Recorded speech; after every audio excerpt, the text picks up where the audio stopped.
నమస్కారం. Mid day డిబేట్కి స్వాగతం. ఇక తెలంగాణలో రాజకీయం అంతా ఇప్పుడు రైతుల చుట్టూనే తిరుగుతుంది.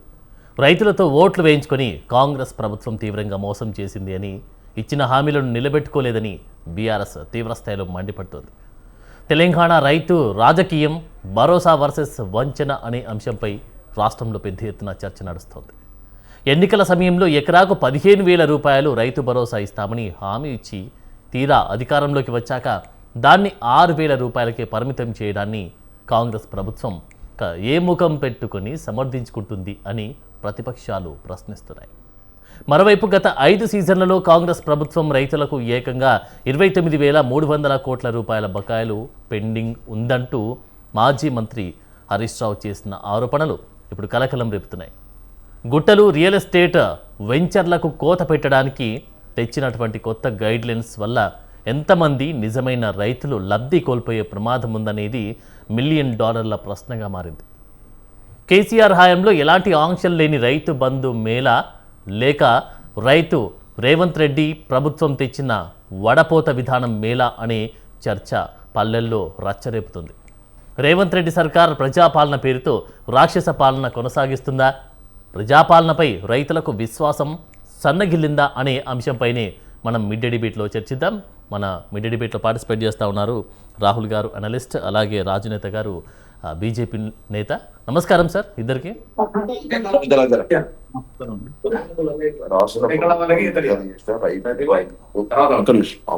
రైట్, మనం చూస్తున్నాం మొత్తానికైతే రేవంత్ రెడ్డి విషయానికి వస్తే ప్రధానంగా మనం చూస్తున్నాం రైతులను వంచింది, రైతులను నట్టేట ముంచింది, రైతులకు చెప్పినటువంటి అంశం ఒకటి, రైతులకు ఇచ్చినటువంటి మాట ఒకటి, రైతులను ఆదుకుంటాము అనేటువంటి అంశంపైనే ప్రధానంగా చర్చించినటువంటి అంశం చూస్తూ ఉన్నాం. దాంతోపాటు ఎలక్షన్లకు ముందు రైతులను మేము ఆదుకుంటాం, రైతు భరోసా అందిస్తాం, రైతులకు ఇచ్చేటువంటి ప్రతి మేలు కూడా మేము చేస్తామంటూ కూడా చెప్పినటువంటి కాంగ్రెస్ గవర్నమెంట్ ఇప్పుడు రైతులను మోసం చేస్తుందంటూ ప్రతిపక్ష నేత బీఆర్ఎస్ గట్టిగా ఆరోపిస్తోంది. మరి ఈ ఆరోపణలు నిజమా కాదా అనేటువంటి విశ్లేషణ మనం చేద్దాం. మొదటిగా రాజునేత గారితో మనం స్టార్ట్ చేద్దాం. రాజునేత గారు, మీరు చెప్పండి, అసలు కాంగ్రెస్ గవర్నమెంట్ రైతుల పట్ల ఏ విధంగా వ్యవహరిస్తుంది, మీరేమంటారు దీనికి సంబంధించి? ఎస్, అందరికీ గుడ్ ఆఫ్టర్నూన్ అండి. ఈరోజు తెలంగాణ రాష్ట్రంలో గత 2.5 సంవత్సరాలుగా మొత్తం కూడా అబద్ధాల పరిపాలన, మోసపూరిత హామీలు ఇచ్చిరని చెప్పేసి తెలంగాణ రాష్ట్రంలో ఉన్న ప్రతి ఒక్కరు కూడా అన్ని వర్గాలకు సంబంధించిన వాళ్ళు ఈరోజు నిరాశ, నిస్పృహ, అసంతృప్తితో రగిలిపోతూ ఉన్నారు. ఇదే విషయం మా జాతీయ అధ్యక్షులు 3 రోజుల పర్యటన సందర్భంగా నితిన్ నబీన్ గారు కూడా బహిరంగ సభల్లో కానీ లేకపోతే కార్యకర్తల సమావేశాల్లో కూడా ఇదే విషయం గురించి మేము మాట్లాడడం జరిగింది. బలంగా తెలంగాణ రాష్ట్రంలో భారతీయ జనతా పార్టీ బలపడుతుంది, ప్రజల్లో కూడా విశ్వాసం పెరిగింది. కాబట్టి తప్పకుండా ఇక్కడ భారతీయ జనతా పార్టీ ఆధ్వర్యంలో రాబోయే రోజుల్లో ప్రభుత్వం ఏర్పాటవుతుందని ధీమా వ్యక్తం చేశాము, ఆశాభావం కూడా వ్యక్తం చేయడం జరిగింది. ఈ సందర్భంగా మీరు ఇందాక అన్నట్టుగా ఏందనంటే, ముఖ్యంగా తెలంగాణ రాష్ట్రంలో గత ఎన్నికల సందర్భంగా రైతులకు ఇచ్చినటువంటి అనేక రకాలైనటువంటి హామీ, రైతు డిక్లరేషన్ పేరిట ఇచ్చినటువంటి హామీలను వీళ్ళు ఎక్కడ కూడా నెరవేర్చకుండా ఈరోజు అన్నిటినీ నీరు గార్చేటువంటి ప్రయత్నం చేస్తున్నారు. ఈరోజు భారతీయ జనతా పార్టీ తరఫున మేము అడుగుతా ఉన్నాం ఈ ప్రభుత్వాన్ని, ఎందుకు మీరు మోసపూరిత హామీలను ఇచ్చి ఈరోజు రైతులను మోసం చేసేటువంటి పరిస్థితి వచ్చిందో ఒకసారి చెప్పాలి. మీరు ఎన్నికల సందర్భంగా గత ప్రభుత్వం ఇచ్చినటువంటి రైతు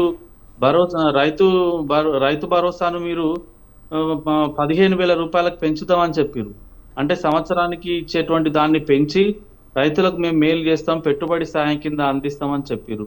కానీ దాన్ని ఇప్పటి వరకు పెంచకుండా గత ప్రభుత్వం ఇచ్చినటువంటి దాన్నే మళ్ళీ ఇప్పుడు వీళ్ళు కంటిన్యూ చేస్తున్నటువంటి పరిస్థితి ఉన్నది. అది కాకుండా రైతు కూలీలకు సంవత్సరానికి 12,000 రూపాయలు ఇస్తామని చెప్పారు. అది కూడా ఏ రకాన కూడా వీళ్ళు అమలు చేస్తున్నటువంటి పరిస్థితి లేదు. వీళ్ళకి అమలు చేయాలనేటువంటి చిత్తశుద్ధి కూడా లేదని సందర్భంగా కనబడుతుంది. వరికి మద్దతు ధర కింద బోనస్ 500 రూపాయలు ఇస్తాము అని చెప్పేసి రైతు డిక్లరేషన్లో చెప్పారు. అది కూడా నెరవేర్చలేదు. ఇట్లా రైతులను అన్ని రకాలుగా నయవంచన గురి చేసిరు. పైపెచ్చు గత ప్రభుత్వం ఏదైతే రైతులు ఏదైనా అకాల మరణం చేత అంటే వ్యవసాయ క్షేత్రంలో పనిచేస్తున్నప్పుడు పని లేకపోతే ఎవరి పేరు మీదనైనా సాగు చేసేటువంటి భూమి ఉంటే వాళ్ళు అకాలంగా మరణం సంభవించినప్పుడు వాళ్ళకి 5 లక్షల రూపాయల పరిహారం ఇచ్చేటువంటి ఎక్స్‌గ్రేషియా పథకానికి కూడా ఈరోజు కాంగ్రెస్ ప్రభుత్వం తూట్లు పొడిచేటువంటి పరిస్థితికి వచ్చింది. సో ఇట్లా చెప్పుకుంటూ పోతే ఈరోజు ప్రభుత్వం ఇది రైతుల ప్రభుత్వం కాదు, రైతులను వంచిన ప్రభుత్వం అని చెప్పక తప్పదు. కాబట్టి తెలంగాణ రాష్ట్రంలో ఉన్నటువంటి దాదాపు 80 లక్షల పైచిలకు ఉన్నటువంటి రైతులందరూ కూడా ఈరోజు కాంగ్రెస్ ప్రభుత్వం మీద చాలా తీవ్ర అసంతృప్తితోని ఉన్నారు. ఎందుకంటే ఈరోజు మొన్న చూసిర్రు అకాల వర్షాలు వచ్చినప్పుడు తెలంగాణ రాష్ట్రంలో కనీసమైనటువంటి ముందస్తు చర్యలను చేపట్టలేదు తెలంగాణ రాష్ట్ర ప్రభుత్వం. ఎక్కడైనా గత ప్రభుత్వం చేసినటువంటి తప్పులను దాన్ని సవరించుకుంటూ ఆ తప్పులను సరిదిద్దుకుంటూ ముందుకు పోవాల్సినటువంటి ప్రభుత్వము అకాల వర్షాలు వస్తే దానికి ముందస్తు చర్యలకు ఈరోజు ప్రభుత్వం ఎక్కడ కూడా అధికారుల చేత సమావేశాలు పెట్టడం కానీ లేకపోతే ఆదేశాలు జారీ చేయడం కానీ ఎక్కడ కూడా జరగలేదండి.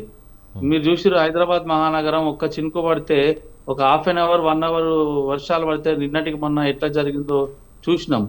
ఇది ఒక పక్క ఉంటే రైతులకు తీరని నష్టం జరిగింది అకాల వర్షాల కారణంగా. ఇప్పుడు రైతులకు నష్టం జరిగితే దాని మీద పంట నష్టం మీద ఒక అధికారికంగా కమిటీని వేయడము లేకపోతే క్షేత్రస్థాయిలో అధికారులను పంపించి అక్కడ ఉన్నటువంటి పరిస్థితులను ఆరాధియడము చేయాల్సినటువంటి ప్రభుత్వం ఏది కూడా చేయలేదు. కాబట్టి ఇట్లా చెప్పుకుంటూ పోతే తెలంగాణ రాష్ట్రంలో రైతుల పరిస్థితి అంతా అగమ్య గోచరంగా తయారైంది. పట్టించుకున్నటువంటి నాదుడు లేదని ఈ సందర్భంగా చెప్పక తప్పదు. వర్షాకాలం స్టార్ట్ అయింది. చాలా చోట్ల కొన్ని చోట్ల వర్షాలు సమృద్ధిగా ఉంటున్నాయి, కొన్ని చోట్లనేమో వర్షాలు చాలా తక్కువగా ఉంటున్నాయి. అలాంటి క్రమంలో ఈరోజు ప్రభుత్వం తక్షణం చేపట్టాల్సినటువంటి చర్యల మీద దృష్టి పెట్టాలి, పంట సాయం అందించేటువంటి ప్రయత్నం చేయాలి. ఈ ఎరువుల విషయంలో కానీ లేకపోతే విత్తనాల పంపిణీ విషయంలో కానీ ఈరోజు అధికారులకు ఒక స్పష్టమైనటువంటి నిర్దేశాలు జారీ చేయాలి. అట్లా చేయకుండా ఈ ప్రభుత్వం నిమ్మకు నీరెత్తినట్టు వ్యవహరిస్తుంది అనేది ఈ సందర్భంగా చెప్పక తప్పదు. రైట్, ఒకసారి మనం మన మీడియా డిబేట్లో పార్టిసిపేట్ చేస్తూ ఉన్నారు గిరి కొండలరెడ్డి గారు, కాంగ్రెస్ నేత. నమస్కారం sir, welcome to media debate. Right, ఒకసారి సార్ మనం మీతో మాట్లాడే ప్రయత్నం చేస్తున్నాం. ఎన్నికల్లో ఎకరాకు మీ గవర్నమెంట్ అయితే 15,000 ఇస్తామని హామీ ఇచ్చి ఇప్పుడు దాన్ని 6,000కి పరిమితం చేయడాన్ని మీరు ఏ విధంగా సమర్థించుకుంటారు సార్?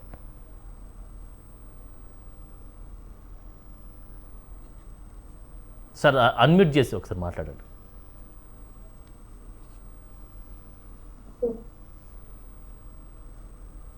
చంద్రటి యాజమాన్యానికి అదేవిధంగా ప్యానెల్ మిత్రులందరికీ నా యొక్క నమస్కారాలు.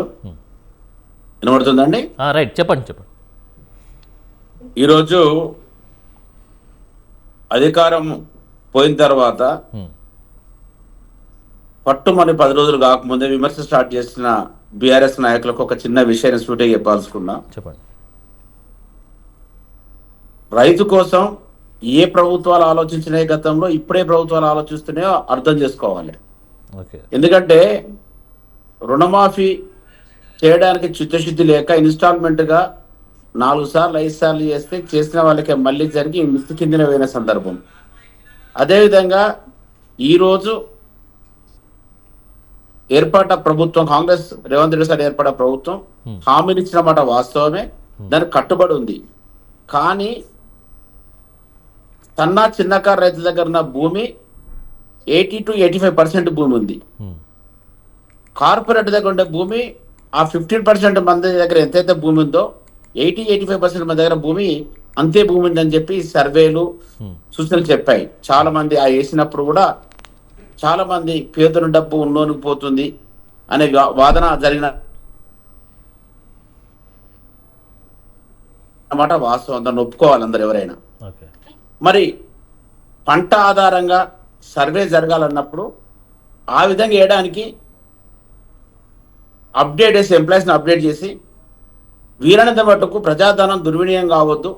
ఈ రాష్ట్రం ఆల్రెడీ అప్రూవ్లోకి 10 సంవత్సరాలు పాలించిన బీఆర్ఎస్ పార్టీ ఈరోజు అప్రూవ్లోకి నెట్టి మరి దొరలు కాబట్టి ఆనాడు నక్సలైట్ల యొక్క బావతో కావచ్చు, వివిధ పరిస్థితులలో పట్టణాలకు వెళ్ళిపోయిన వాళ్ళ భూములలో వాళ్ళు ఎప్పుడూ అమ్ముకొని పోయినా రైతులు కొనుక్కొని, పేద రైతులు కొనుక్కొని. కొండలరెడ్డి గారు, మీరు రాజు నేత గారు చెప్పినటువంటి మాటలు విన్నారా మీరు? విన్నారు, చెప్తా వినండి, అదే చెప్పబోతున్నాను, మీరు వినాలి. ఫస్ట్ చెప్పండి. అనుభవదారు కాలంలో ఉన్న వాళ్ళకు డబ్బులు వచ్చింది. ఓకే. అనుభవదారు కాలం తీసేయడం వల్ల పంట పండిన వానికి డబ్బు వచ్చింది, పంట వండించే వానికి డబ్బు రాలేదు. ఈ రోజు రెండు రకాల ధోరణితో రేపు రైతు భరోసా రైతులకు అందాలన్నా, నిజమైన రైతుకు అందాలన్నా మొదటగా చేయాల్సిన పని ధర నుంచి భూభారతి తెచ్చి ఆ సంబంధించిన డబ్బు రావాలి. అదేవిధంగా ఈరోజు ఒడ్ల కొనుగోలు సమస్య మీ అందరికి తెలుసు, చాలా మంది మాట్లాడుతూ ఉన్నారు. కానీ క్షేత్రస్థాయిలో జరుగుతున్న విషయాన్ని కూడా మనం అర్థం చేసుకొని మాట్లాడితే బాగుంటది. ఎందుకంటే వరి ధాన్యం పంట ఎన్నింతలు ఎక్కువ పంట వచ్చింది, దాన్ని కొనుగోలు చేయడానికే ఇలా మిల్లర్స్తో మాట్లాడే పరిస్థితి వచ్చింది. ఒకప్పుడు గండి బ్యాగ్స్ వేలం వేస్తేనే మరి యాక్షన్కి రాని పరిస్థితి బీఆర్ఎస్ ప్రభుత్వంలో. రైతు బంధు కూడా వేయడానికి ప్రయత్నం చేస్తూ ఉంది. కానీ నిన్న ఒకే రోజు ఒకే క్లిక్తో మరి 2,482 కోట్లు రిలీజ్ చేయడం జరిగింది.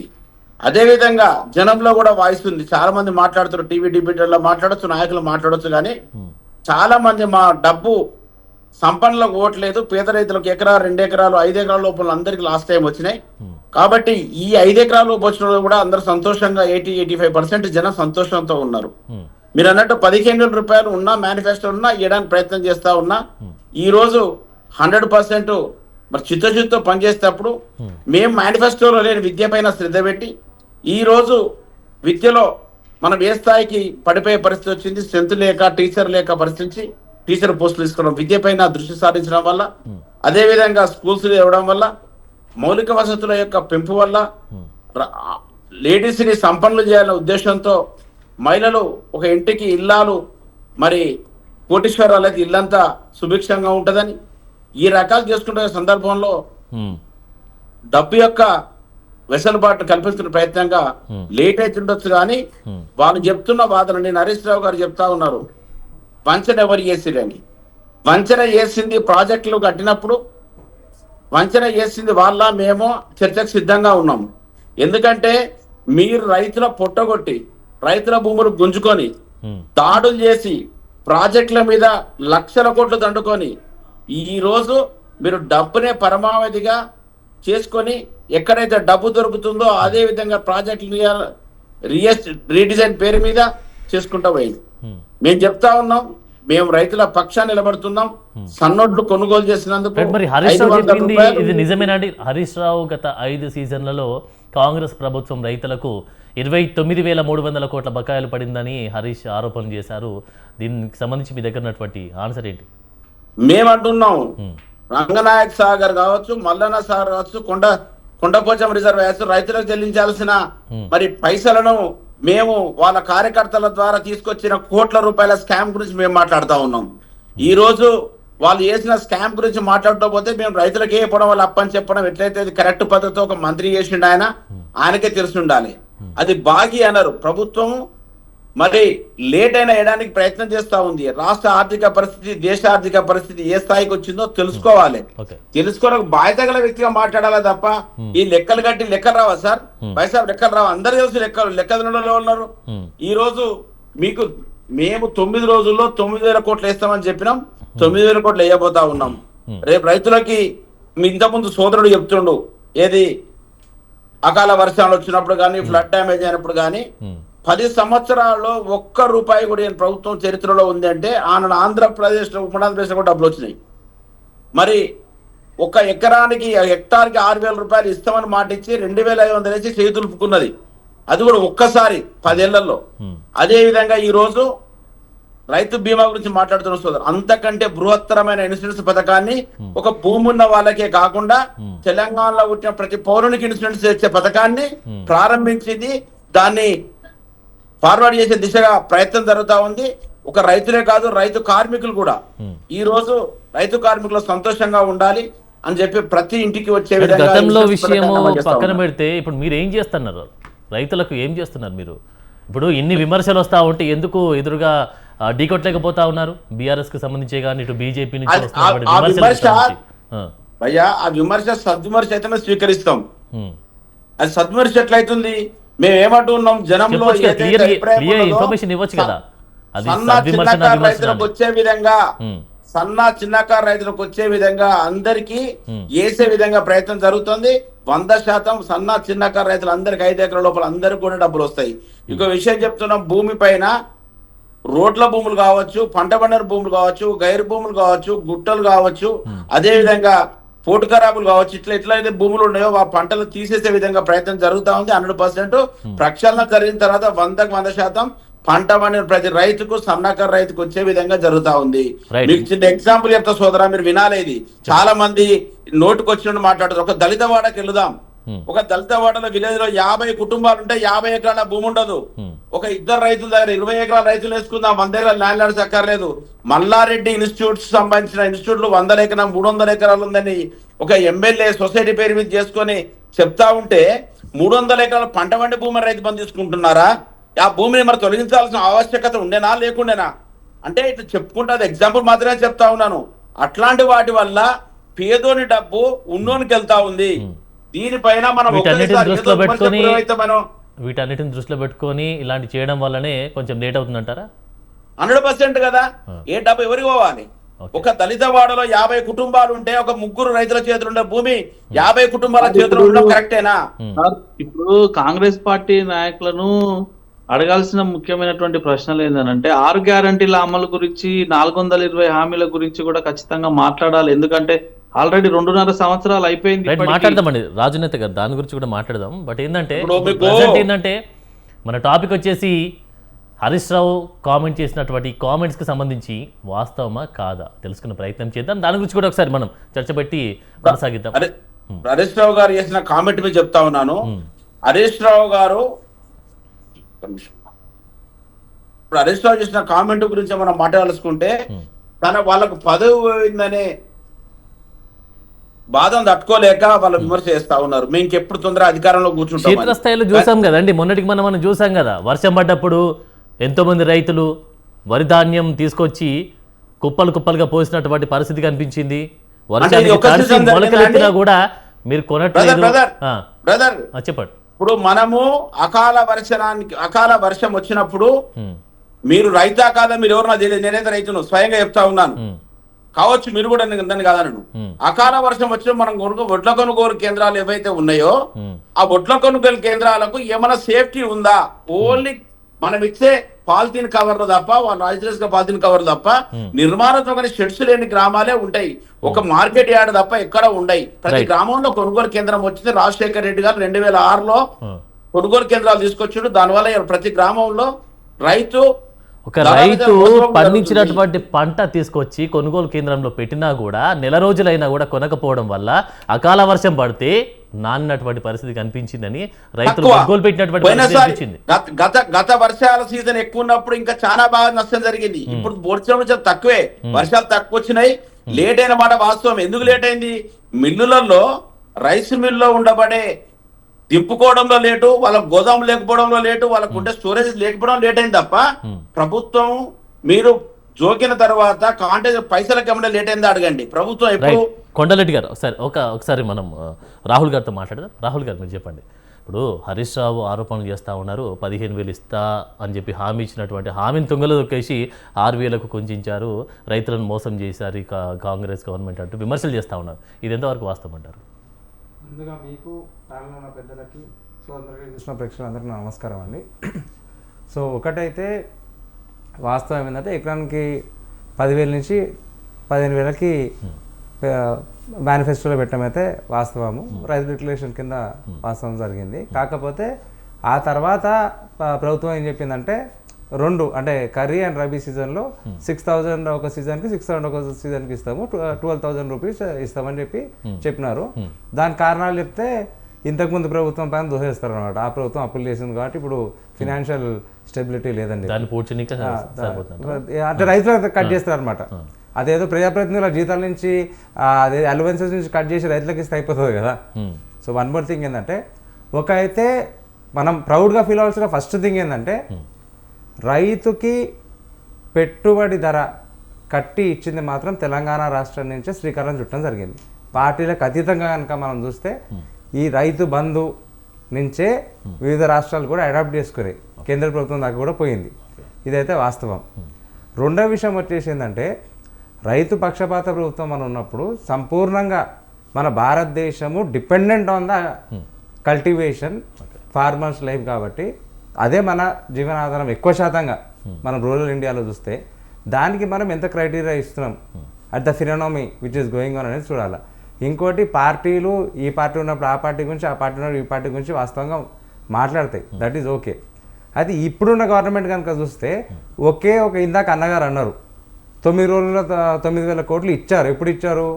పంచాయతీ ఎలక్షన్లు ఉన్నప్పుడే ఇచ్చారు.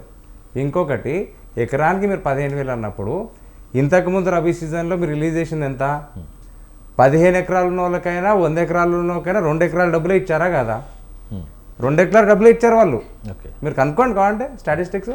2 acres మాత్రమే డబ్బులు ఇచ్చారు Congress government. Yes, last rabi సీజన్లో చూసుకుంటే. ఆ తర్వాత ఖరీఫ్ సీజన్లో ఎలక్షన్ వచ్చింది కాబట్టి 9 రోజులు 9,000 కోట్లు ఇచ్చారు.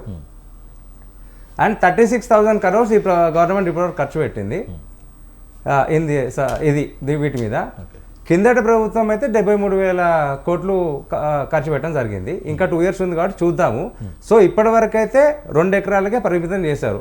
అయితే ఇన్ కేసు ఒకవేళ స్టేట్ కనుక అంత డబ్బు లేదు, ఆర్థిక వనరులు లేనప్పుడు డిక్లరేషన్ చేస్తే అయిపోతుంది కదండి. మేము ఇన్ని ఎకరాల వరకే మేము ఇవ్వగలుగుతాము, మిగతా మేము ఇవ్వలేము. ఎందుకంటే 1.5 year తర్వాత ఎలక్షన్ కోడ్ వస్తుంది. అప్పుడు ఇవన్నీ డిక్లరేషన్కి ఎటువంటి స్కోప్ ఉండదు, ఎలక్షన్ కమిషన్ చేతి ఉంటుంది కాబట్టి. ఈ 1.5 yearలో ఇన్ని అమలు చేయగలుగుతారా? ఇన్ని పెండింగ్ పనులు అమలు చేయగలుగుతారా? ఒకటి వీ హ్యావ్ టు థింక్. ఎందుకంటే రైతులతోని పెట్టుకున్న ఏ ప్రభుత్వాలు కూడా ఉనికి లేకుండా పోయిన పరిణామాలు మనం చూసినాం. సో అది నేను చెప్పేది. అండ్ వన్ మోర్ థింగ్ ఏంటంటే ఇప్పటికైనా ప్రభుత్వం ఒక కమిటీ వేసి అసలు ఎక్కడ లోపాలు జరుగుతున్నాయి, మనం ఫర్దర్గా ఏం చేయవచ్చు, ఇమీడియట్ టాస్క్ ఏమి ఉండాలా, ఒక డీటెయిల్ ప్రాజెక్ట్ రిపోర్ట్ కనుక ముఖ్యమంత్రి గారు, అగ్రికల్చర్ మినిస్టర్ గారు తెప్పించుకొని మేధావులతోని రైతు పక్షపాతాన్ని రీసెర్చ్ చేసిన వాళ్ళు ఉంటారు, చాలామంది సోషల్ యాక్టివిస్టులు ఉన్నారు, చాలామంది ఫిలాసఫర్స్ ఉన్నారు, వాళ్ళందరితో కూడా నెక్స్ట్ మనం ఫర్దర్ ఎలా చేయబోతాం, ఏం చేస్తే బాగుంటుంది, రైతులకు మనం మరింత మెరుగ్గా మనం ఏం చేయగలుగుతాం, ఉన్న తక్కువ సమయము, ఈ సమయాన్ని మనం ఎలా యూటిలైజ్ చేసుకుంటాం అనేది ఒక కమిటీ ఏర్పాటు చేసి ఒక డీటెయిల్ ప్రాజెక్ట్ రిపోర్ట్ తయారు చేసి అలాంటి ఆలోచన ఉందంటారా? అలా చేస్తేనే పని అవుతుంది. లేకపోతే అంటున్నారు అలాంటి ఆలోచన ఉందంటారా? వచ్చే అవకాశం ఉందా? అవకాశం ఉంటే డిక్లరేషన్ ఇస్తారు. ఇప్పుడు ఇస్తాము నోటి మాటలు వినే ప్రసక్తి లేదు. ఇప్పుడు అందరూ కూడా సోషల్ మీడియా ప్రభావమో ఏమో కానీ every one is well knowledge now. అంటే పల్లెటూరులో ఉన్నారు, వాళ్ళకి ఏం తెలియదు అనుకుంటే మన తనం అవుతుంది. అది every one is well knowledged. మనం నోటి మాటతో చెప్తాం కాదు, వీ వాంట్ పేపర్ ఎవిడెన్స్. మీరు తీర్మానం చేయండి, ఈ కమిటీలు వేసామని చెప్పండి, ఇంత అమౌంట్ రిలీజ్ చేస్తామని చెప్పండి, ఏ డేట్ రోజు చేస్తామని చెప్పండి, రిలీజ్ చేసి పబ్లిక్ డొమైన్లో పెట్టండి నేను చేసినట్టు. Right right okay right. Rajaneta గారు మీరు చెప్పండి. తనకైతే ఇచ్చినటువంటి హామీలు ఖచ్చితంగా ఇచ్చే ప్లాన్ చేస్తున్నాం, బట్ కొంచెం అటు ఇటు అవుతుంది, టైంకి సంబంధించి కావచ్చు, ఆ గడువు ఇచ్చినటువంటి గడువు కొంచెం అటు ఇటు అవుతుంది, కానీ ఖచ్చితంగా ఇచ్చే ప్లాన్ అయితే చేస్తూ ఉన్నామంటూ కూడా చెప్తున్నటువంటి వైన కనిపిస్తూ ఉంది. దీనికి సంబంధించి మీరేమంటారు సార్? ఇప్పుడు ఒకటి ఏందనంటే ఎన్నికల సందర్భంగానేమో అప్పులు గుర్తు రాలేదు, రాష్ట్రంలో బడ్జెట్ ఎంత ఉందో గుర్తు రాలేదు, గత ప్రభుత్వం చేసినటువంటి అప్పులు తీరుతాయా లేదా, వాటికి వడ్డీలు కట్టాల్సిన సమయంలో ఇబ్బంది అవుతుందా కాదా అని ఇలాంటివి ఏవి ఆలోచన చేయనటువంటి కాంగ్రెస్ పార్టీ నాయకులు ఇప్పుడున్నటువంటి ప్రస్తుత ముఖ్యమంత్రి గారు అన్ని సభలలో మాట్లాడుతూ రాష్ట్రం పరిస్థితి చాలా ఆందోళనకరంగా ఉంది, దివాలా తీసినట్టుంది, 8 లక్షల కోట్ల పైచిలకు అప్పులైనాయి అని చెప్పేసి ఇప్పుడు చెప్తున్నారు. ఇదే విషయం ఎన్నికలకు ముందు చెప్పినుంటే మీకు ప్రజలు ఓటేయకపోతుండే కదా. మీరు ఎందుకు మరి అమలుకు వీలుగా అన్నటువంటి హామీలను ఎందుకు ఇచ్చిరు మీరు? మీ కాంగ్రెస్ పార్టీ నైజమే ఇదా? మీ జెన్యూనిటీలోనే ప్రజలను మోసం చేయాలనేటువంటి బుద్ధి ఉందా? చెప్పండి మరి, అదన్నా ఒప్పుకుంటే బాగుంటది కదా. ఈరోజు ఎన్ని హామీలు ఇచ్చారండి 6 గ్యారంటీల పేరిట? మహిళలకు, యువతకు, తర్వాత రైతులకు, అన్ని విద్యాపరంగా, తెలంగాణ ఉద్యమకారుల పరంగా ఎన్ని రకాలైనటువంటి హామీలు ఇచ్చిరు? ఏదన్నా ఒకటి నెరవేర్చినటువంటి పరిస్థితి ఉన్నదా ఇప్పుడు? ఎందుకు మరి ఈ రకమైనటువంటి పరిస్థితి ఈ రోజు తెలంగాణ రాష్ట్రంలో ఉంది? ఆలోచన చేయాలి కదా. మీరు రైతులకు సంబంధించింది ఒకటే మాట్లాడుతున్నారు కానీ అనేక విషయాల్లో ఇప్పుడు అనేక రకాల ఇచ్చినటువంటి హామీలన్నీ కూడా మర్చిపోయింది ప్రభుత్వం. తెలంగాణ ఉద్యమకారులకు ఇస్తున్నటువంటి 250 గజాల స్థలాన్ని మర్చిపోయింది, అమరవీరుల కుటుంబాలను మర్చిపోయింది, తర్వాత విద్యార్థులను మర్చిపోయింది, యువతకి ఇస్తున్నటువంటి 5 లక్షల రూపాయల భరోసా కార్డు మర్చిపోయింది, మహిళలను కోటీశ్వరులను చేస్తామన్నటువంటి హామీని మర్చిపోయింది, మహాలక్ష్మి పేరిట ఇస్తున్నటువంటి హామీని మర్చిపోయింది. అన్ని రకాలుగా మహిళల్ని కోటీశ్వరులను చేయడం అనేటువంటి ప్రధాన సంకల్పంతో ముందుకెళ్తున్నామంటూ కూడా ఇప్పుడు చెప్పారు కొండలరెడ్డి గారు.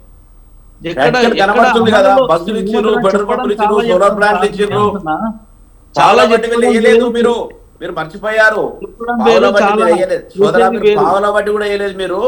ఈ రోజు మహిళా సంఘాలు అడగండి, ఎన్ని డబ్బులు పడ్డాయి వాళ్ళ అకౌంట్లో అడగండి మీరు వాళ్ళని.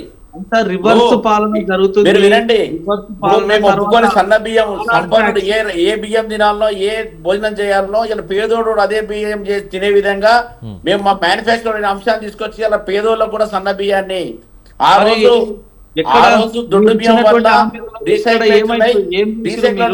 ప్రభుత్వ ఖజానాకు దెబ్బతింటుందని చెప్పి ఆ రోజు మనం ఇచ్చినటువంటి హామీలను ఏం చేశారు? నిరుద్యోగులకు మీరు 2 లక్షల ఉద్యోగాలను ఇస్తాము సంవత్సరంలో అని చెప్పారు. ఇచ్చినా కదా, ఇక్కడ పోయినాయి.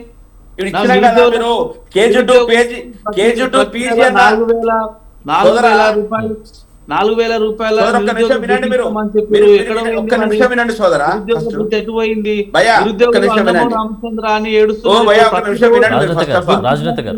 ప్రతిరోజు దిల్సుఖ్ నగర్ లో ధర్నాలు, రాస్తారోకాలు, ర్యాలీలు ఎందుకు చేస్తారు? ఉద్యోగాలు కల్పించండి, మా ఉద్యోగాలు మాకు ఇవ్వండి అని చెప్పేసి.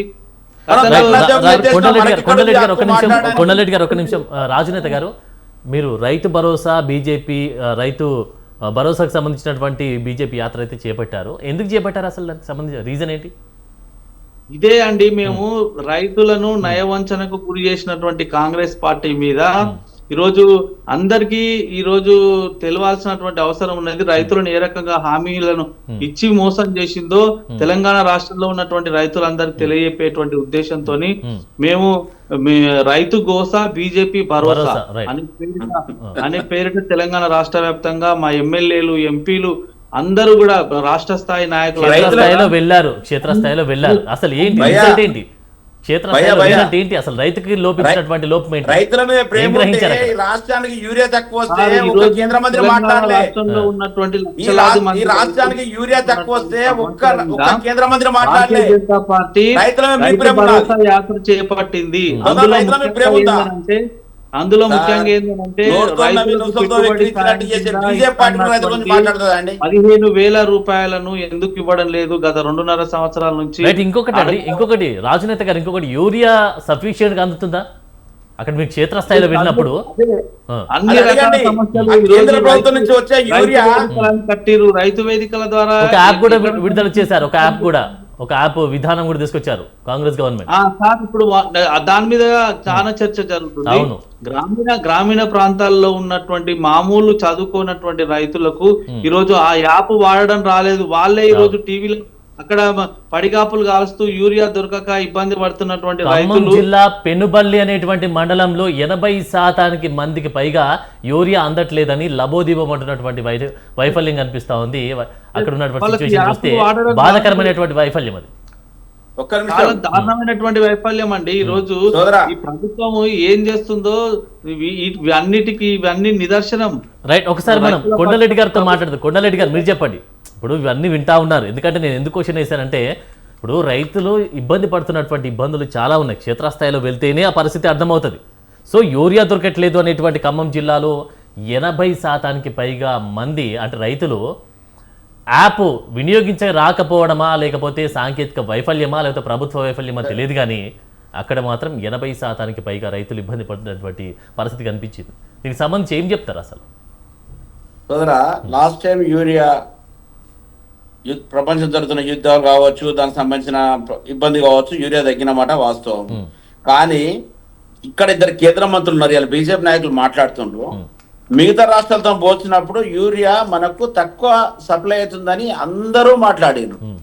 కానీ మరి ఎక్కువ తేవడానికి కేంద్ర ప్రభుత్వంలో ఉన్న వాళ్ళు తేకుండా రైతులకు పైన ప్రేమ ఉంది, మేము రైతుల కోసం రైతు భరోసా పాదయాత్ర చేస్తామంటే కాదు కదా.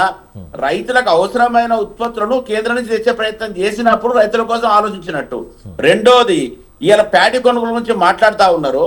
ప్యాడీ కొనుగోలు పైన మేము ఇంత కొంటామని రిస్ట్రిక్ట్ చేసి గీత పెట్టుకొని కూర్చున్నారు. మరి పండిన పంట రాష్ట్ర ప్రభుత్వం ఏ స్థాయిలో భరించాలి, కేంద్ర ప్రభుత్వం ఏ స్థాయిలో భరించాలి, సివిల్ సప్లైస్ డిపార్ట్మెంట్ కేంద్రాందా రాష్ట్రాందా తెలిసి మాట్లాడతారా, తెలియక మాట్లాడతారా? దీనిపైన ఒక సూపర్విజన్ లేకుండా పోవడం వల్ల ఇలా రైతులకు ఇబ్బంది జరుగుతుంది. నిజాయితీగా మాట్లాడాలి, స్ట్రేట్ గా మాట్లాడాలి. దొరికింది కదా మాట్లాడతామంటే కరెక్ట్ కాదు. మీరు ఇలా ఒడ్లు కొనుగోలులో కేంద్రం పాత్ర ఏంది? అదే విధంగా మీకు ఒడ్ల కొనుగోలుతో పాటు యూరియాలో మీ పాత్ర ఏంది? మీరు ఇద్దరు కేంద్ర మంత్రులు ఉన్నారు. మీ బీజేపీ నుంచి ఇయ్యక చాలా రోజుల తర్వాత మీకు 8 మంది ఎంపీలను ఇచ్చిర్రు. ఇచ్చినందుకు మీరు తీసుకున్న రుణం ఏంటంటే కేవలం మీరు ములాకైతే లేకపోతే మీరు 16 మాయొచ్చేటి కానీ మీరు ఇద్దరు గేమ్ ఆడితే గెలిచినారు కదా. అందరికి గెలికే జనానికి మీరు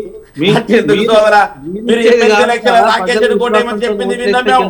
మీరు రాకేష్ రెడ్డి కోట వేపించుకున్నారు ప్రేమేంద్ర రెడ్డిని పెట్టి. మేము చూసినాం, ఎంపీ ఎలక్షన్ లో చూసినాం. మీరు రెండే ఫీల్డ్ లో సర్వే చేసుకుంటే తెలిసిపోతుంది. కానీ స్కూళ్ళలో బ్రేక్ఫాస్ట్ ఇస్తా ఉన్నాం. పేదోడు 5 లక్షల ఇల్లు ఎక్కడ నిర్మాణం చేసుకుంటే అక్కడ ఇచ్చే విధంగా ప్రతి గ్రామంలో ఇవాళ ఇందిరామ ఇల్లు గృహప్రవేశాలు జరుగుతా ఉన్నాయి. పేదోళ్ళ కోసం కూడు గుడ్డ నీడ ఇచ్చే ప్రయత్నంగా కాంగ్రెస్ పార్టీ ఆలోచించింది. పేదోనికి భూ పంపిణీ చేసింది. మీరు ఇంతకుముందు మహిళా సంఘం నుంచి మాట్లాడారు. మహిళలను వెళ్ళి అడగండి, వాళ్ళకు వచ్చే పావుల వడ్డీ ప్రతి మహిళ అకౌంట్ లో 2500 ప్రతి నెల వేస్తారు. తొందరొద్దు సోదరా, వేస్తాం 2500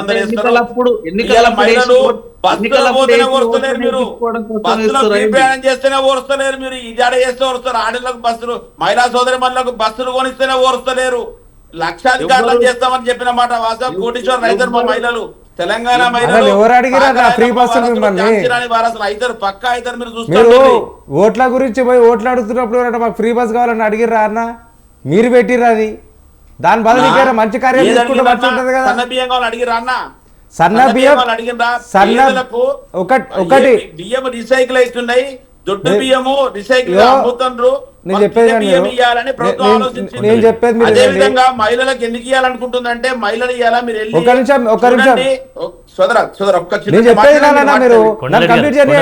నిమిషం మీరు ఏకపక్షాన మాట్లాడుతుంటే కాన్పని మీ గవర్నమెంట్ ఉంది కదా అని మేము తోసుకొస్తా అంటే కాన్పని అది. నేను ఎన్లిస్ట్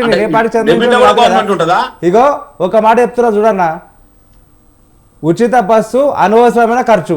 రెండోది, మీరు సన్న బియ్యం ఇస్తాం, వినన్నా నువ్వు సన్న బియ్యం ఇస్తామన్నారు. I appreciate that. అది అప్రిషియేట్ చేస్తున్నా అంటున్నా కదా. ఉచిత బస్సు అనవసరము, దాని బదులు ఇంకేమైనా చేయండి. ఉచిత బస్సు పేదవాళ్ళు గ్రామాల నుంచి పట్టణాలకు వచ్చి పని చేసుకునే వాళ్ళని అడగండి, చెప్తారు. మీరు అబద్ధమా కాదా అడగండి. మీరు చెప్పేది ఎట్లుందంటే రేపు పొద్దున తెలంగాణ ఉద్యమకారులకు ఏం చేసినారు మీరు అంటే ఫ్రీ బస్ ఇస్తామంటారేమో లాస్ట్ కి. తెలంగాణ ఉద్యమకారులను మోసం చేసింది ఎవరు చేసిన విషయం తెలుసు. ఆ పార్టీ మీద ఈ పార్టీది వస్తుంది, ఈ పార్టీ మీద ఆ పార్టీది వస్తుంది. అసలు సబ్జెక్ట్ పక్కకు పోతుంది. ఎట్లా తోయదన్నా? మీరు ఇందాక నుంచి విద్య విద్య విద్య అంటారు కదా. స్టేట్ క్వశ్చన్ అడుగుతా. మీరు హామీ ఇచ్చింది 15%, 8.2% మీరు విద్యా బడ్జెట్లో కేటాయించారా లేదా? మీరు హామీ ఇచ్చింది ఎంత శాతం? విద్యకి కేటాయించింది ఎంత శాతం? మీరు రైతులకు హామీ ఇచ్చింది ఎంత శాతం? కేటాయించింది ఎంత శాతం? నేను చెప్పిన దాంట్లో మీరు చెప్తున్నారు కదా, కేజీ పీజీ ఉచిత విద్య అన్న వ్యక్తి ఒక టీచర్ పోస్ట్ రిక్రూట్ చేయకపోతే ప్రశ్న లేదు సార్ మేధావుల దగ్గర. కానీ టీచర్ పోస్ట్ వేసి స్కూళ్లను పేదోనికి అందే విధంగా విద్యను తీసుకొద్దామని చెప్పే సిస్టమ్ తెచ్చి ఒక విద్యా కమిటీకి కమిషన్ వేసి దానిపైన శ్రద్ధ పెట్టి ప్రయత్నం చేస్తా ఉంటే మాట్లాడడం కరెక్ట్. మీరు విద్యా కమిషన్ రిపోర్ట్ ఏమిచ్చింది? మీ విద్యా కమిషన్ రిపోర్ట్ 18% బడ్జెట్ ఉండాలి విద్యకు అని చెప్పి మీ కమిషన్ ఇచ్చే రిపోర్ట్ అది చదివినా మీరు? అయినా సరే మీరు 8.2 నుంచి పెంచలేదు. మీరు ఇచ్చే 8.2 బడ్జెట్ పెన్షన్లకి శాలరీలకు తప్ప ఇన్ఫ్రాస్ట్రక్చర్ సరే సబ్జెక్ట్ డిబేట్ అవుతుంది. రైట్ కొండలరెడ్డి గారు రాహుల్ గారు, రాజనేత గారు, ప్రధానంగా మనం ఏంటంటే ఇప్పుడు రైతులను ఉద్దేశించి మనం డిస్కస్ చేస్తున్నాం కాబట్టి ఇటు హరీష్ రావు కామెంట్ చేసినటువంటి ఆ కామెంట్స్కి సంబంధించి రియాక్షన్ ఏ విధంగా ఉంటుంది, ముందు ఇంకా రైతులను ఆదుకునేటువంటి ప్రయత్నం ఏ విధంగా చేస్తారు, దాంతోపాటు ఇప్పుడున్నటువంటి కొండలరెడ్డి గారు మీకు సూటి ప్రశ్న, ఇప్పుడు 2 లక్షల రుణమాఫీ పూర్తి స్థాయిలో కాలేదన్న అసంతృప్తి క్షేత్రస్థాయిలో స్పష్టంగా కనిపిస్తుంది, అది అందరికి తెలుసు, మీకు కూడా తెలుసు. ఇప్పుడు ఇంకొక విషయం, ఇప్పుడు 2 లక్షల రుణమాఫీ క్లారిటీ వినండి ఫస్ట్. రైట్, ఇంకొకటి క్వశ్చన్ ఎండ్ చేశాక మీరు చెప్పండి. ఇప్పుడు విడుదల చేసినటువంటి ఈ 9 కోట్లు ఆ కోపాన్ని చల్లార్చే అవకాశం కనిపిస్తుందా లేదా, మీరు ఒకసారి క్లారిటీ ఇన్ఫర్మేషన్ ఇవ్వండి. చెప్పండి కొండలరెడ్డి గారు. ఇప్పుడు రైతు భరోసా వేసిన డబ్బులు 80%, 70-80% పీపుల్ దగ్గర ఉండే 1 acre, 2 acre, 3 acre భూమి వాళ్ళే ఎక్కువ ఉంటారు. ఇది ప్రాథమికంగా రైతుల నుంచి అంచనా. మిగతా 10 acres పైన ఉన్న వాళ్ళ సంఖ్యనే 50-20% ఈజీగా ఉంటారు. వాళ్ళతో విమర్శిస్తున్నమాట వాస్తవం. కానీ 1 acre, అర్ధ ఎకర్, హాఫ్ ఎకర్, 2 ఎకరాలు, 3 ఎకరాల రైతుల వాళ్ళందరూ సాటిస్ఫైగా ఉన్నారు. అదే విధంగా మీరు ఇంతకుముందు ఒక టాపిక్ చెప్పారు, ఏం చేస్తారా టాపిక్ అడిగిందమ్మా, ఇప్పుడు రుణమాఫీ చెప్తాను సార్. రైట్, రుణమాఫీ గురించి టెక్నికల్ ప్రాబ్లం ఉంది. ఏంది అంటే రుణమాఫీ 2 లక్షలు అంటే అంటే యాక్చువల్ గా 2 లక్షలు ఎందుకు వస్తుందో తెలియాలి. ఒక ఎకరానికి 70,000 రూపీస్ ఇస్తుండండి. ఒక 1 ఎకర్కి క్రాప్ లోన్ 70,000 ఇస్తారు. 3 ఎకరాలు ఉన్న వ్యక్తికి 2,10,000 లోన్ ఉంది ప్రతి రైతుకి. తెలుసుకోండి మీరు వెళ్ళి.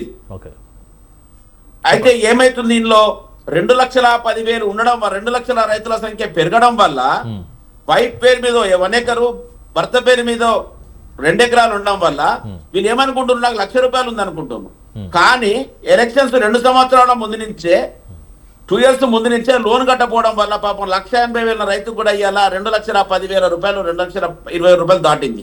నేను పిఎస్ఏ చైర్మన్ చేసిన, నాకు కూడా దీనిపైన అవగాహనతో చెప్తాను, బట్టికి చెప్పట్లేదు, నేను కాంగ్రెస్ పార్టీ నాయకులకు చెప్పట్లే. ఏమైంది అంటే ఈ లోన్ రిన్యువల్ చేయకపోవడం వల్ల, రుణమాఫీ ఎలక్షన్లు ఇచ్చిన మేనిఫెస్టోలో ఇచ్చిన వాగ్దానాల వల్ల రైతులు కట్టకపోవడం వల్ల 2 లక్షల మీద 1,100 ఉన్నా కూడా అది యాక్సెప్ట్ చేయట్లేదు. దాంట్లో భార్య భర్తల లింక్ ఆధార్ కార్డు, వాళ్ళ రేషన్ కార్డు ఉంది కాబట్టి వాళ్ళు మాఫీ కాలేదు. 2 లక్షల లోపున్న అందరికి కూడా మేము వెళ్ళి స్వయంగా బ్యాంక్ దగ్గర కూర్చొని వాళ్ళ అకౌంట్ ప్రాబ్లం ఉన్నా, వాళ్ళ పాస్బుక్ ప్రాబ్లం ఉన్నా 90% క్లియర్ చేసినాం. ఎలాంటి ఆంక్షలు లేకుండా రైతు బంధు ఇచ్చారా? Small correction, land ceiling act have told us per person 52 acres ఉండొచ్చు.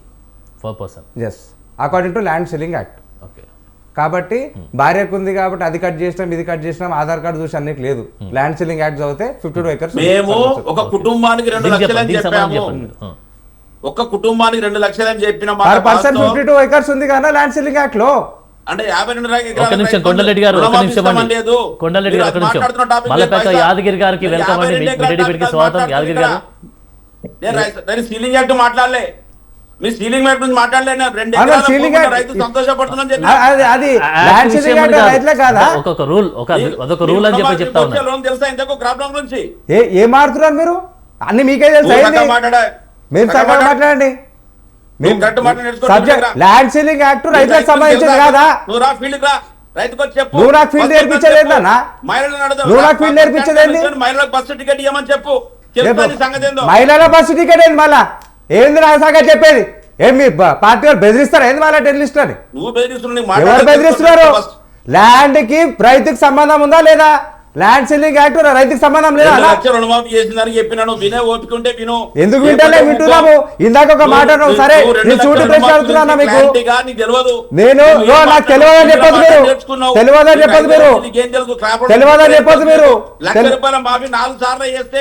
అరే మీరు ఆపురన్నా, సెల్ఫ్ డబ్బాలు కొట్టుకుంటారు ఆపురి. ఇగో మీరు ఇందాక ఒక మాట అన్నారు. మీరు ఏమన్నారు? 2 నుంచి 3 ఎకరాల మంది చాలా మంది ఉన్నారు కాబట్టి ఆ 2-3 ఎకరాల వాళ్ళ మీద కాన్సన్ట్రేషన్ పెట్టినాం అని చెప్పి అన్నారు కదా.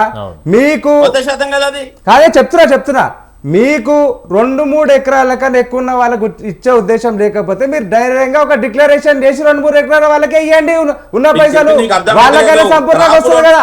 వాళ్ళకి వీళ్ళు ఇవ్వలేరు, వాళ్ళకి వీళ్ళు ఎదిరించలేరు, ఎందుకంటే భూస్వాములను ఎదిరించలేరు. చెప్పండి కొండలరెడ్డి గారు, చెప్పండి. మీరు నేను మాట్లాడింది ఏంది 2 లక్షల రుణం ఎందుకు ఎక్కువైందో చెప్పిన. నేను సీలింగ్ యాక్ట్ గురించి కానీ భూమి తక్కువ ఉండాలని చెప్పట్లే. సరే, ఓకే, నేను మాట్లాడే రైతు భరోసా మీరు టాపిక్ చెప్పండి. కాదు. మీ వర్షం చెప్పండి. రైతు రుణమాఫీ టాపిక్ మాట్లాడితే భరోసా టాపిక్ లింక్ పెడితే ఎట్లా? నువ్వు స్కూల్ ఎడ్యుకేషన్ లింక్ పెట్టవచ్చు అన్నా, మరి ఆ? నువ్వు స్కూల్ ఎడ్యుకేషన్ లింక్ పెట్టచ్చు, నీ ల్యాండ్ షీలింగ్ యాక్ట్ రైతుకి సంబంధించిన లింక్ పెట్టవచ్చు. మీరు చెప్పిన దాంట్లో ఒక వ్యవస్థను బాగుపరచాలన్నప్పుడు అన్ని రకాల వ్యవస్థలను ఓటేను కూడా చేసుకుంటూ వస్తేనే బాగుపడుతుంది. ఒక్కనాడు చెప్పాలి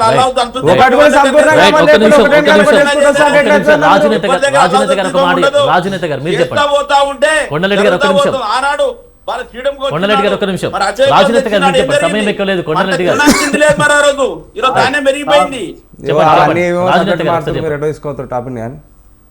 సార్ ఇప్పుడు కొత్తగా అన్న యాదగిరి అన్న కూడా జాయిన్ అయ్యింది కాబట్టి నేను ఏమంటున్నా అంటే ఈరోజు రైతుల విషయం మీద మంచి టాపిక్ మీద సమస్యల మీద మనం మాట్లాడేటువంటి అవకాశం దొరికింది అందరికీ.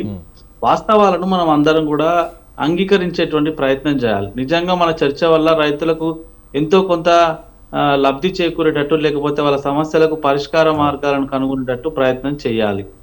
సార్ ఇందాక మిత్రులు మాట్లాడుతూ ఒక మాట చెప్పారు, 2 లక్షల రూపాయల పూర్తిగా మేము రాష్ట్రం అంతా కూడా చేసినామని అంటున్నాం. కానీ వాస్తవ పరిస్థితులను మనం చూస్తే ప్రతి ఊరికి మీరు ఒక క్యాంపు లెక్కనో లేకపోతే ప్రభుత్వం ఏ రకంగా ఆలోచన చేస్తుందో చేసి పెట్టండి. ఇప్పటికీ సమస్యలు చాలా వరకు తీరలేదు. రైతులందరూ కూడా బ్యాంకుల చుట్టూ తిరుగుతున్నారు. ఏంటంటే టెక్నికల్ ఇష్యూస్ ఉన్నాయి. ఇందాక మిత్రుడు చెప్పినట్టుగా, వాస్తవంగా కొండరెడ్డి గారు చెప్పినట్టుగా బ్యాంకుకు వెళ్తే ఆధార్ కార్డ్ నెంబర్ తప్పుందని అంటారు, లేకపోతే చిరునామాలో తప్పుందంటారు, హౌస్ నెంబర్ తప్పుందని అంటారు, లేకపోతే బ్యాంక్ అకౌంట్ కు ఆధార్ కార్డు లింకు కాలేదంటారు. రాజనేత గారు గతంలో బీఆర్ఎస్ ఇచ్చింది కదా, ఏ హామీ లేకుండా ఎలాంటి ఆంక్షలు లేకుండా కూడా ఇచ్చినటువంటి ప్రయత్నం చేసింది కదా. అప్పుడు కూడా ఇప్పుడు ఎందుకు ప్రధానంగా దీని మీద క్వశ్చన్ రైజ్ అవుతుంది? ఒక సాధారణ రైతు గతంలో 1 లక్ష రూపాయలు, 1.5 లక్షలు అప్పు తీసుకొని ఉంటే ఒక్కసారి కాకుండా 2-3 సార్లు తీసుకున్నప్పటికీ కూడా దానికి వడ్డీ కలుపుకొని ఈ రోజు ఇందాక చెప్పినట్టు 2,05,000, 2,10,000 ఇట్లా అయ్యింది సార్. అంటే ఇప్పుడు ఈ రోజు 2 లక్షల పైచిలకు ₹1 ఉన్నా గానీ వాళ్ళ ఎవరు కూడా రుణమాఫీ కాలేదు. మరి ప్రభుత్వం ఇది పట్టించుకోలేదు ఎందుకో. 2 లక్షల ₹1 ఉన్నా కూడా, 2 లక్షల మీద ₹1 ఉన్నా కూడా వాళ్లకు రుణమాఫీ జరగలేదు. తర్వాత చేస్తామని చెప్పారు కానీ అది పూర్తి స్థాయిలో జరగలేదు. సో రైతులకు క్షేత్ర స్థాయిలో చాలా రకాల ఇంకా చెప్పాల్సి వస్తే నిజంగా గతంలో ఉన్నటువంటి ధరణిని మేము బంగాళాఖాతంలో వేస్తామని ఒక ఆయన అన్నాడు. తర్వాత భూభారతి తెచ్చిన తర్వాత ఇది భూభారత, భూమేతన అని చాలా మంది విమర్శలు చేసిరు. ఇప్పుడు లక్షలాది ఎకరాలకు, కొండలకు, గుట్టలకు, కోనలకు అన్నిటికీ రైతు భరోసా వస్తుంది. వాటన్నిటిని మేము రెక్టిఫై చేస్తున్నాము, మినిమైజ్ చేసేటువంటి ప్రయత్నం చేస్తున్నాం అని అన్నారు. కానీ ఇప్పటికీ కూడా 100 ఎకరాలు ఉన్న వాళ్లకు ఈ నిధులను విడుదల చేసేటువంటి క్రమంలో ఎక్కడ ఆపుదల చేయడం లేదు. వాళ్ళకు కూడా ఇప్పటికి వస్తున్నవి. నిజంగా లబ్ధిదారులకు పోతే ఏం కాదు కానీ రైతులకు 100 ఎకరాల భూస్వాములకు చాలా మందికి ఇప్పటికీ వస్తున్నాయి. స్వయంగా నిండు అసెంబ్లీలో చాలా మంది ఎమ్మెల్యేలు మాట్లాడుతూ మాకు కూడా వస్తున్నాయి అని చెప్పేసి, మాకు అవసరం లేదు అయినా కూడా మాకు ఇస్తున్నారు అని చెప్పేసి ఎమ్మెల్యేలు నిండు అసెంబ్లీలో మాట్లాడారు. ఇట్లా అనేక రకాలైనటువంటి సమస్యలు ఉన్నాయి. యూరియా దగ్గర నుంచి మొదలు పెడితే, విత్తనాల దగ్గర నుంచి మొదలు పెడితే, ఈ రోజు ఇంకొక ముఖ్యమైన విషయం చెప్తే నేను క్లోజ్ చేస్తాను, మిగతా వాళ్ళకు కూడా అవకాశం ఇవ్వాలి కాబట్టి. ఈ రోజు రైతులు ప్రతిరోజు సార్ వాళ్ళ వ్యవసాయ క్షేత్రంలో పనులను వదిలిపెట్టుకొని వాళ్లకు పాస్బుక్లలో తప్పులు పడ్డాయని నేనే ఉన్నా సార్, నేనే ఉన్నా నిజంగా.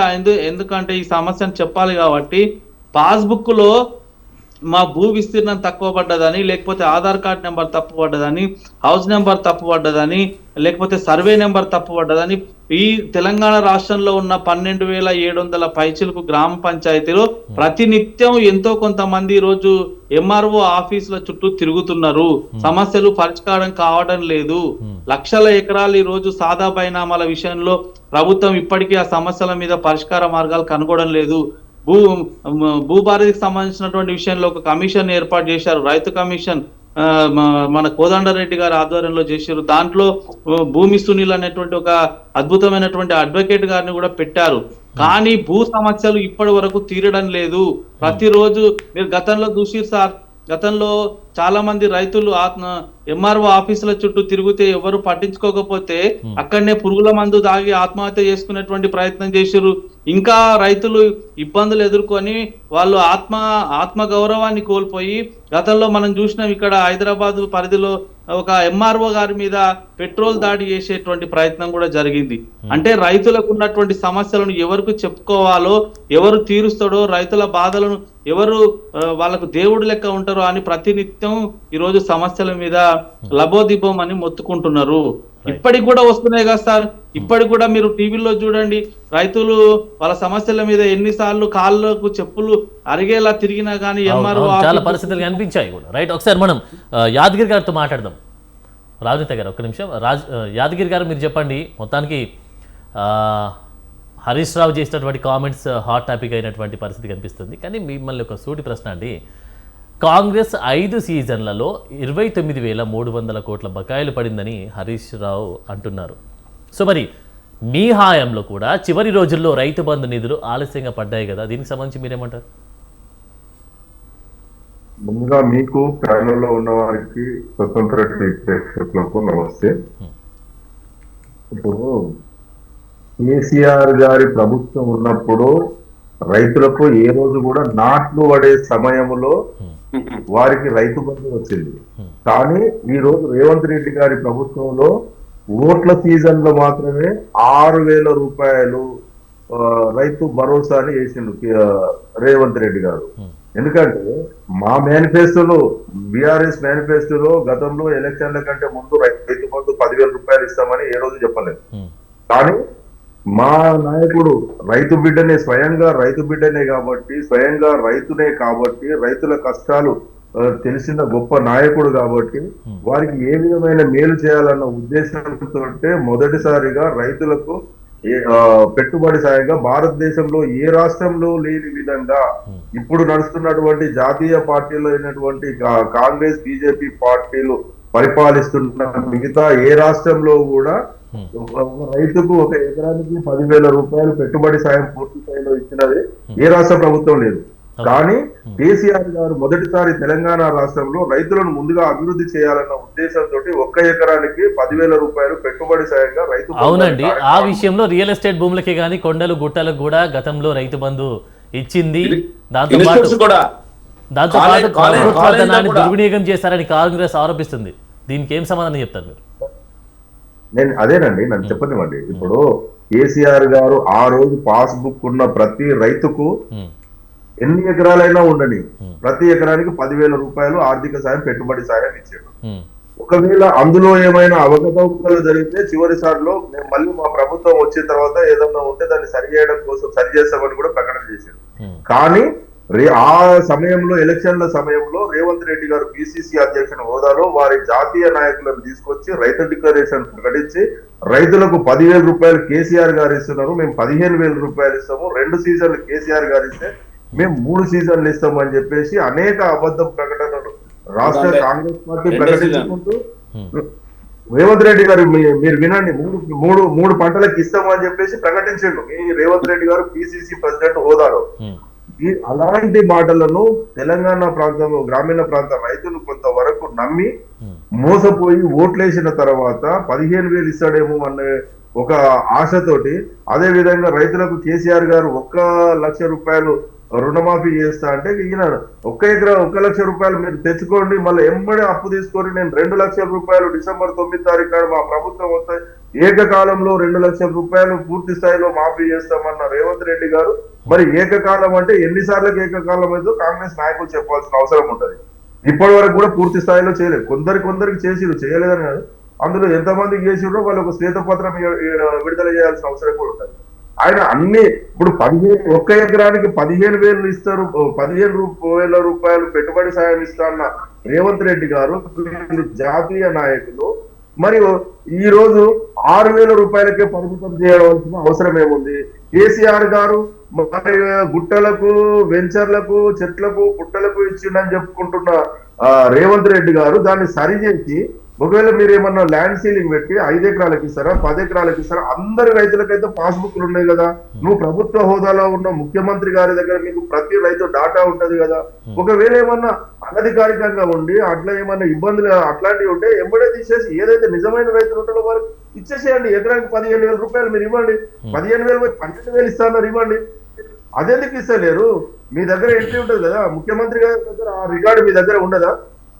మేము ధరణి తీసుకొస్తున్నాం, ధరణి తీసేస్తాం, మేము బంగాళాఖాతంలో వేస్తాం అనుకున్న కాంగ్రెస్ నాయకులు భూభారత తీసుకొచ్చి భూబకార సూర్యులు లెక్క వాళ్ళని మొత్తం దోచుకుంటున్నారు. వాళ్ళకి సంబంధించిన అన్యాయులకు ఎక్కడెక్కడైతే ప్రభుత్వ భూములు ఉన్నాయో అవి కట్టబెడుతున్నారు.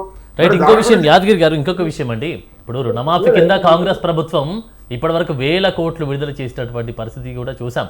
సో మరి క్షేత్రస్థాయిలో మీరు మోపుతున్నటువంటి ఈ అభియోగం అంటే మోసం జరిగిందని ఏ ప్రాతిపదికన చెప్తున్నారు? నేను ఏమంటున్నా సార్, మేము మా ప్రభుత్వము కేసీఆర్ గారి ప్రభుత్వము కరోనా లాంటి కష్టకాలంలో కూడా కేంద్ర ప్రభుత్వం పెద్ద నోటు రద్దు చేసినా కూడా అలాంటి సమయంలో కూడా రైతులకు సరైన సమయంలో నాట్లు పడే సీజన్ లో వారికి రైతు బంధు వేసిన ప్రభుత్వం కేసీఆర్ గారి ప్రభుత్వము. మరి ఈ రోజు వరకు ఈ ప్రభుత్వం ఏర్పడ్డ తర్వాత ఎన్నిసార్లు చేసిర్రు? ఇప్పటికే 5 సీజన్లలో 29,300 కోట్ల రూపాయలు ఇంకా రైతులకు బకాయి పడింది. అదే విధంగా వారు ఇంకా ఇప్పుడు మన మద్దతు ధర కూడా పూర్తి స్థాయిలో ఇస్తారు. కాబట్టి క్లియర్ గా చెప్పే ప్లాన్ చేయండి యాదగిరి గారు. లాస్ట్ చివరిగా మీరు ఒక క్వశ్చన్ ఏం చేశారంటే కేసీఆర్ గారి ప్రభుత్వం కూడా చివరిసారిగా వారికి సరిగా రైతు బంధు ఇవ్వలేదని చెప్పేసి దానికి నేను సమాధానం చెప్తాను. చివరిసారిగా రైతు బంధు డబ్బులు జమ చేసి పెట్టిన తర్వాత అవి విడుదలవుతున్న సమయంలో పిసిసి అధ్యక్షునిగా రేవంత్ రెడ్డి గారికి కాంగ్రెస్ పార్టీ నాయకులు ఎలక్షన్ కమిషన్ కు వాళ్ళు అబ్జెక్షన్ లెటర్ ఇవ్వడం వల్ల 700 కోట్ల పైసలకు డబ్బులు ఒకటేనండి. అవి మీరు వచ్చిన తర్వాత మీ ప్రభుత్వం వచ్చిన తర్వాత పొంగులేటి శ్రీనివాసరెడ్డి గారికి కాంట్రాక్ట్ పాత బకాయిలు కాంట్రాక్ట్ల కిందకి మీ ప్రభుత్వం విడుదల చేసింది. దానికి మీరు ఏ విధంగా సమర్థిస్తారు? రైతుల డబ్బులను దోచుకున్న ప్రభుత్వం కాంగ్రెస్ పార్టీ వాళ్ళ నాయకులు కదా. మీరు కేసీఆర్ గారు ఇవ్వలేదని ఎందుకంటారు? కరోనా సమయంలో రైతులకు సరైన సమయంలో ఇచ్చారు. మీరు ఈ రోజు వరకు ఎందుకు ఇవ్వలేకపోతున్నారు? మీరు డబ్బులు ఇప్పుడు కేసీఆర్ గారు ఒకవేళ నిజంగా గుట్టెలకు చెట్టులకు ఇస్తే మరి ఆ డబ్బులని మీ దగ్గర మిగులు బడ్జెట్ గా ఉండాలి కదా. మీరు సరైన రైతులకు ఇవ్వండి.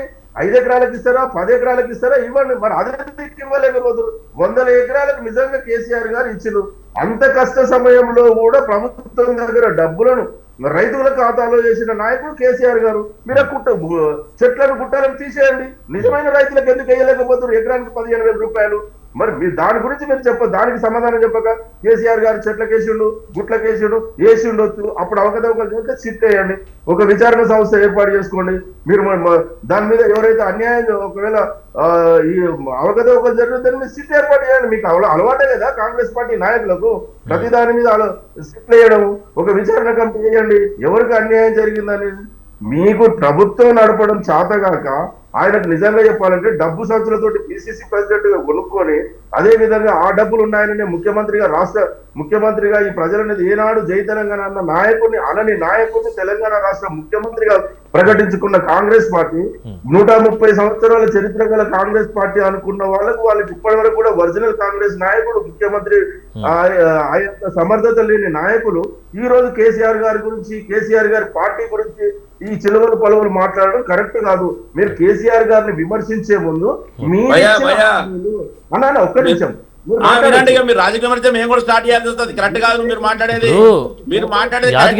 యాదగిరి గారు సూటిగా చెప్పండి, ఎందుకంటే రైతులు నష్టపోతున్నటువంటి పరిస్థితి కనిపిస్తా ఉంది. ఒక చిన్న మాట అందరికి ఉపయోగపడే మాట ఇది ఒకటి ఏంటంటే 2027 మార్చి వరకు ఈ ప్రభుత్వం పెట్టినటువంటి బడ్జెట్ లో రైతుల కోసం మొత్తము అంటే ఓవరాల్ గా ఈ 2.5 years లో దాదాపుగా 82,000 కోట్లు పెట్టింది సార్. అంటే అన్నిటికి సంబంధించి రైతులకు తెలంగాణ రాష్ట్రంలో రైతు బంధు అయితేనేది మిగతా వాటి. అయితే విచిత్రమైన పరిస్థితి ఏంటంటే సార్, రాష్ట్ర ముఖ్యమంత్రి వర్యులు రేవంత్ రెడ్డి గారు మాట్లాడితే ఏమంటారు, మేము ఇప్పటికే రైతుల కోసం 1,75,000 కోట్లను ఖర్చు చేసినామని చెప్పేసి ముఖ్యమంత్రి రేవంత్ రెడ్డి గారు మాట్లాడుతారు. అదే ప్రభుత్వంలో ఉన్నటువంటి ఉప ముఖ్యమంత్రి గారు మాట్లాడుతూ రైతుల కోసం మేము 1,56,000 కోట్లు ఇప్పటికే ఖర్చు చేసినామని ఆయన అంటాడు. ఓకే. మరి బడ్జెట్ లో పెట్టిందేమో 82,000 కోట్లు, వీళ్ళు మాట్లాడేదేమో డబుల్ బడ్జెట్ మేము ఖర్చు చేసినామని మాట్లాడుతున్నారు.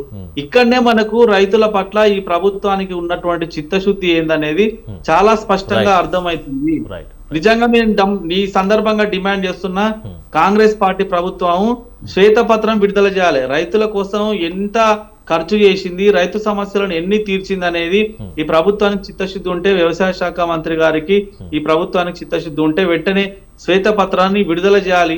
వ్యవసాయం ఇప్పుడు జూన్ మాసం ఆరంభంలో ఋతుపవనాలు వస్తున్నటువంటి సందర్భంలో వ్యవసాయ పనులు ప్రారంభమవుతున్న సందర్భంగా మీరు రైతులకు ఉపయోగపడే కార్యక్రమాల మీద స్పష్టమైనటువంటి అవగాహనతోని ప్రణాళికబద్ధంగా ముందుకు పోండి. అధికారులకు అందరికీ ఆదేశాలు జారీ చేయండి. విత్తనాల కొరత లేకుండా చూడండి, ఎరువుల కొరత లేకుండా చూడండి.